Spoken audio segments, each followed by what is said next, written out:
Assalamualaikum warahmatullahi wabarakatuh. Kita bertemu lagi dengan Kibledek Kantil.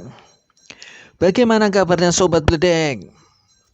Semoga sobat-sobat Bledek dalam keadaan sehat walafiat dan tetap semangat.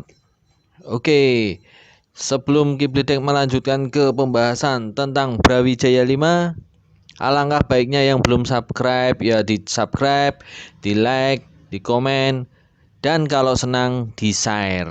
Oke, kita lanjut ke pembahasan berikutnya. Brawijaya atau Prabu Brawijaya adalah sebuah gelar yang dianggap melekat pada penguasa Majapahit, khususnya Brawijaya V yang dianggap penguasa terakhir. Sebagai gelar historis, gelar ini diragukan karena sampai saat ini tidak ada sumber dari masa Majapahit yang menyebutkan adanya gelar Brawijaya. Istilah Brawijaya itu baru muncul di dalam karya-karya sastra berbentuk babat dan serat yang ditulis di kemudian hari, seperti Babat Tanah Jawi, Serat Kanda, dan Serat Darmo Gandul, serta sumber cerita rakyat lainnya. Sumber-sumber babat dan serat berisi keterangan yang berbeda-beda mengenai Brawijaya atau Prabu Brawijaya. Begitu pula sumber cerita rakyat juga berbeda. Di samping itu, sumber arkeologis berupa prasasti yang dibuat pada masa akhir Majapahit menunjukkan penguasa terakhir Majapahit bergelar Girindrawardhana dan berkuasa pada tahun 1474 sampai 1498 Masehi. Banyak situs di Jawa, khususnya Jawa Tengah dan Jawa Timur, yang dikaitkan dengan Brawijaya dan dikeramatkan sampai saat ini karena itu.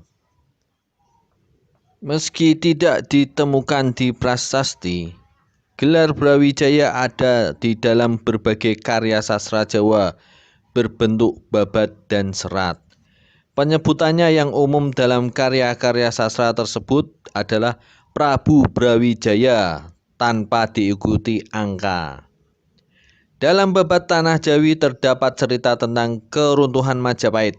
Prabu Brawijaya disebutkan menyaksikan kedatangan tentara Demak yang dipimpin putranya untuk menyerang Majapahit.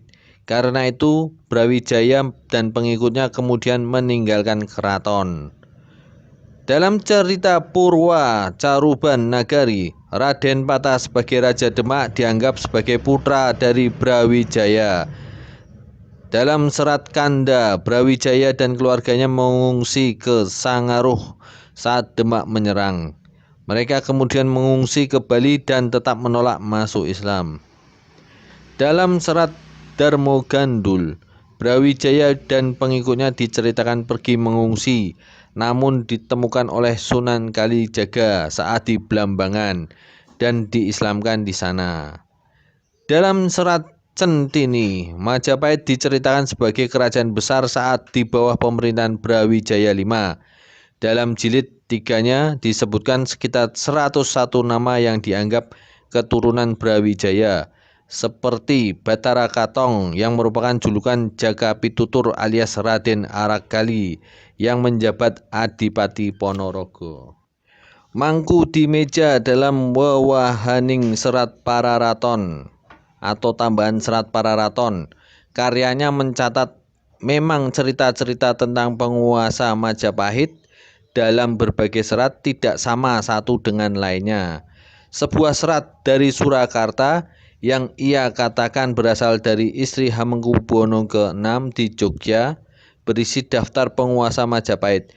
Dari 7 penguasa yang disebutkan, hanya penguasa ketiga dan ketujuh yang bergelar Brawijaya. Dalam serat Momana disebutkan 6 penguasa Majapahit. Semuanya bergelar Brawijaya, kecuali penguasa keempat. Sebuah serat yang ia katakan diterbitkan oleh Raffles dan berasal dari Sumeneb menyebutkan 7 penguasa Majapahit, hanya penguasa pertama dan ketujuh yang bergelar Brawijaya. Di Serat Pararaton sendiri tidak disebutkan gelar Brawijaya. Sampai saat ini, gelar Brawijaya atau Prabu Brawijaya sebagai gelar penguasa Majapahit masih sangat misteri. Dikarenakan di dalam prasasti tidak menyebutkan gelar Brawijaya. Bahkan di Serat Pararaton atau Kitab Pararaton juga tidak menyebutkan gelar Brawijaya atau Prabu Brawijaya untuk penguasa Majapahit. Dalam prasasti menunjukkan penguasa terakhir Majapahit bergelar Girindrawardhana.